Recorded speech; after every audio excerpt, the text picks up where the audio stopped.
Focus TV international breaking নিউজে আপনাদেরকে স্বাগতম। আসুন জেনে নেই আজকের প্রধান সংবাদ শিরোনামগুলো। যুক্তরাষ্ট্রের নেতৃত্বাধীন বর্তমান বৈশ্বিক শাসন ব্যবস্থা বিরাট এক ভাঙনের মধ্য দিয়ে যাচ্ছে কানাডার প্রধানমন্ত্রী। হুমকি ধামকিতে মাথা নত করবে না ইউরোপ, ট্রাম্পের হুমকির জবাবে মাক্রো। ট্রাম্পকে গালি দিলেন ডেনিশ এমপি। মধ্যপ্রাচ্যের দিকে যুক্তরাষ্ট্রের রণতরী, পাল্টা হামলার হুঁশিয়ারি ইরানের।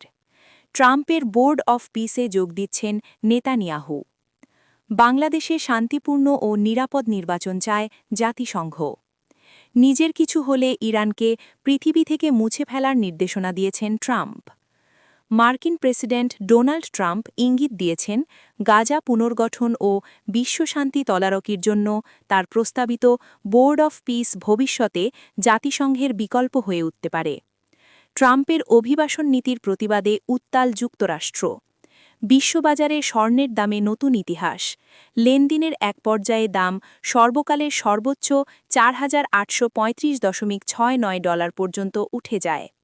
যুক্তরাষ্ট্রের অভিবাসন ভিসা প্রক্রিয়া স্থগিত, ভিসা বন্ড আজ থেকে চালু। এই ছিল আজকের প্রধান আন্তর্জাতিক সংবাদ শিরোনাম। আমাদের পরবর্তী সংবাদ দেখার জন্য ফোকাস টিভির সাথে থাকুন। ধন্যবাদ।